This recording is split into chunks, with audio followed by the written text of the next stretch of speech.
वासिफ अली वासिफ की किताब दिल दरिया समंदर से माखूज। फैसला। आधा रास्ता तय कर आया, आधा रास्ता तय कर आया, अब क्या सोच रहा है आखिर। अनजानी मंजिल की जानिब चलता जाए या वापस हो जाए राही।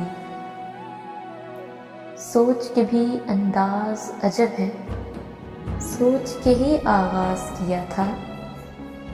100 रस्तों में एक चुना था और अब सोच ही रोक रही है। आगे भी कुछ तारीकी है, लौट के जाना भी मुश्किल है।